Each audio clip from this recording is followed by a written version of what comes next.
Hello YouTube and welcome to an all new Elder Scrolls lore video. Today we're talking about Tamriel's fairy tales, fables and children's stories. Quite an interesting subject as it gives us some insight into fictional stories within, for us, fictional universe. Pretty exciting stuff, so let's immediately start with the video.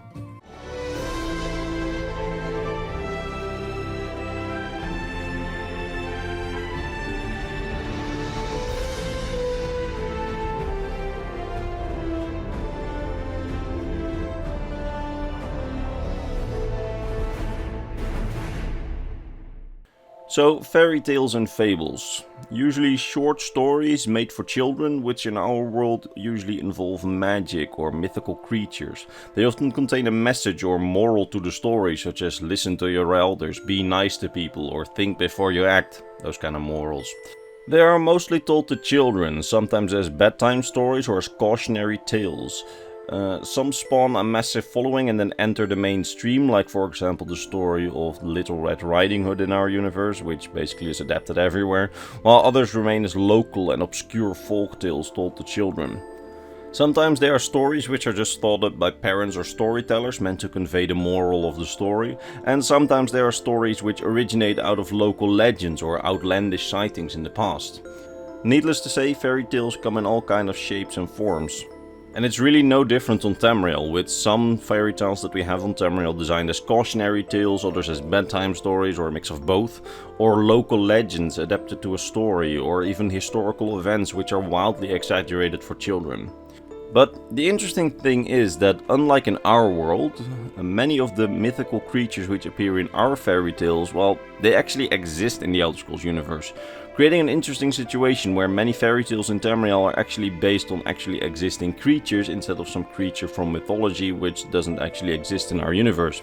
A good example of this is the unicorn, like we talked about in my recent video on the creature, link in the description if you want to know more. The unicorn is actually a Daedric creature in the Elder Scrolls universe, created by the Daedric Prince of the Hunt, Hircine, as the ultimate hunting prey, and as such is very rarely taken to Tamriel by the Daedric Prince to serve as sort of legendary prey for his hunt in the forests of Tamriel.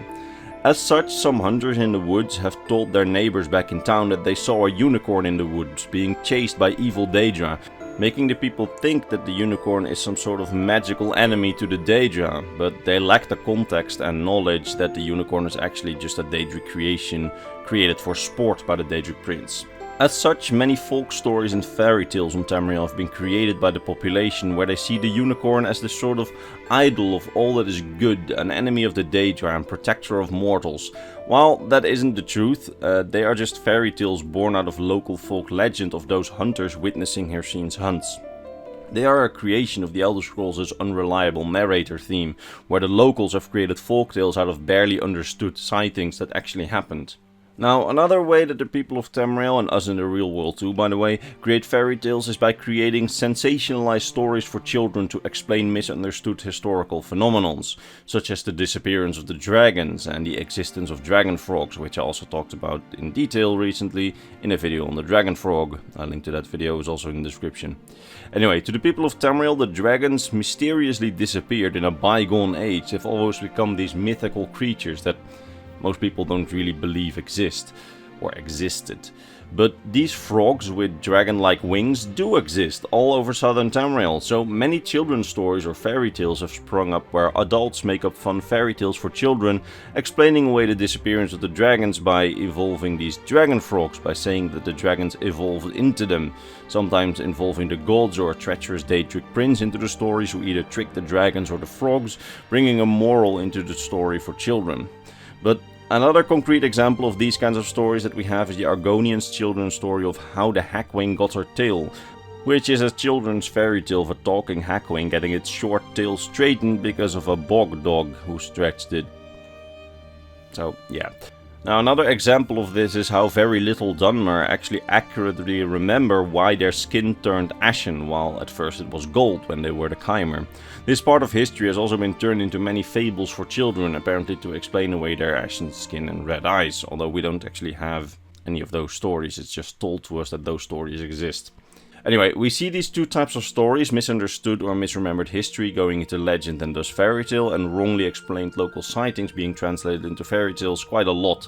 While we have some examples of stories like this, such as the dragon frogs being tricked by Periite, we don't get a lot of concrete stories like it, but we very often hear stuff like, oh, that's just a fairy tale, or oh, we just tell that to children before bed, whenever we are about to go delve into some ancient mystery in any of the games. So we know that a lot of fairy tales exist, but like I said, we don't get a lot of concrete written out for us. But some stories which, at least in my opinion, are especially interesting in our universe are those which contain fictional mythical creatures which obviously don't exist in real life. Think about unicorns in our universe, for example. As we established, this works a bit different in the Elder Scrolls universe, since most of the creatures do exist and most stories are based on some form of truth in the Elder Scrolls universe, like the High Elf fairy tales of the Scary Sload, which of course straight up exist. We even fight some in the Elder Scrolls Online. But there are some creatures which do not actually exist on Tamriel, but do exist in the fictional children's stories on Tamriel. So a fictional animal in what for us is a fictional universe. One such example is the Phoenix. We have the Phoenix mentioned a few times, such as the birth legend of Selhinwe, the Griffin, in the name of some insects, in a rhyme in Daggerfall, and in some item descriptions. However, it seems like the creature does not actually exist on Tamriel, and that the Phoenix is just a fictional creation for children's stories. We have some more examples of this, like the Sphinx, which is supposed to be an elsewhere myth and a traditional mermaid as we know them in our universe. I mean, we of course have nereids and nymphs in the Elder Scrolls universe, but no traditional mermaids, despite them being mentioned in some short stories. There are more examples like this of fictional creatures which don't exist but are mentioned in stories. However, for some it's really hard to tell whether or not they once might have existed in Tamriel, since Tamriel's wildlife in lore, especially in the Meretic era, was far more diverse and at the same time is shrouded in unreliable narrators, so that we don't really know what's real and what wasn't real. Anyway, there is another type of story on Tamriel, which is the fictional story based on aspects of the world or creatures that are very much known to the people of Tamriel. A real world example of this would be the story of the rainbow fish. You know, the fish with the beautiful scales, then gives them to all his mates until the shinies are evenly distributed among the workers, promoting communism. Okay, I clearly joke here, that story was part of my childhood, it was awesome, so I had to mention it somewhere in a story on children's stories, so there you go. Anyway, that story is based on stuff that we know. Fishes, the ocean, sea creatures, you know it. No real magic or mythical creatures, but we just assign some personalities and intelligence to these creatures that we do know, creating a story around it, giving it a moral, and done, you have a cool children's story. This also happens on Tamriel, with one of the best examples being the Dunmer children's story of the brave little Scrib. A Scrib, which is an infant form of the Quama, a creature that isn't intelligent and can't speak, suddenly can speak and has a whole personality. Anyway, the Scrib in the story is called the brave little Scrib, and he's brave because he wants to play by the waterfall. Everybody in the Quama colony, from the workers to the warrior Quama, all warn him, don't do it, you will die because of water, you cannot swim. But the Scrib is like, water sounds good, so he goes to the waterfall anyway. It's only when he gets there and he encounters a torchbug who doesn't warn him, and rather just happily lets him jump into the waterfall, saying, "Oh man, I haven't seen a good drowning in a while. Those always entertain me. Please jump and drown for my entertainment." Only then does the Scrib decide, okay, maybe I shouldn't jump and die, so he goes back. Moral of the story, the adults know what they're talking about, maybe you should listen to them and don't be a dumb kid. And at the same time it also warns parents a bit that if they are overprotective and don't confront the children with the consequences directly, they'll only want to do it more. I kinda highlighted this story because it's really popular in Morrowind, with bards singing songs about the brave little Scrib and even dolls of the little creature being made for kids. It's that popular over there. But we do have far more examples of fairy tales and fables based on the world that the people are confronted with. Most are a bit shorter. For example, in Morrowind you've also got the book Blessed Almalexia's Fables, a series of children's stories presumably written by or at the command of Almalexia for the children of Morrowind. The first story, The Tallest Shroom Beetle, reads like this. A shroom beetle, lamenting its small stature, crawled to the top of a great mushroom. It gazed out over the ashlands and cried, "Ha! There is no shroom beetle taller than I. There is nothing I cannot see." Just then, a cliff racer swooped down and plucked the beetle from its perch. The beast grinned a wide toothy grin and said, "Had you stayed on the ground, I would have never seen you. Is it not better to be short than dead?" Alas, the beetle learned too late that forsaking one's nature brings nothing but ruin. Yeah, each of these fables gives off lessons like this, which are either useful, like that which we may hate in ourselves can sometimes be our greatest gift, or mocking others is for naught, for none can change their own weakness, or we must be cautious with our calves, as smothering a child with praise does nothing but harm. And sometimes the lessons are even vaguely pro-tribunal propaganda, like there is no mortal strength without limits, but they are really just mostly stories which are useful for mortal children.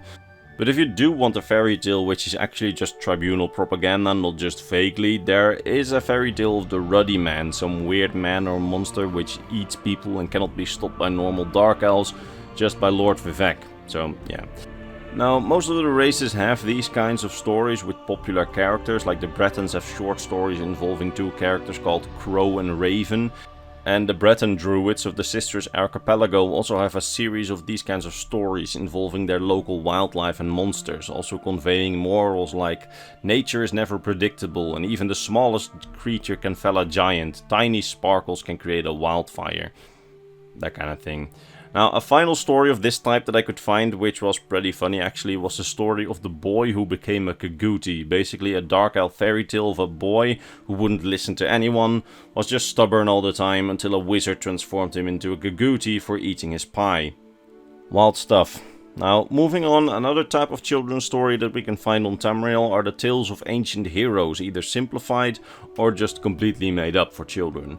And also those glorifying past heroes, like the Redguard story of Sakin's Many Heroes, or the children's story of the Viridian Sentinel in High Rock, or a High Elf children's story about Topol the Pilot. There are also quite a lot of children's stories concerning creation myths. For example, we have of course the children's Anuat, which is a children's version of a creation myth, but we also have the Ooze fable of the Bosmer and Khajiit Cup tales.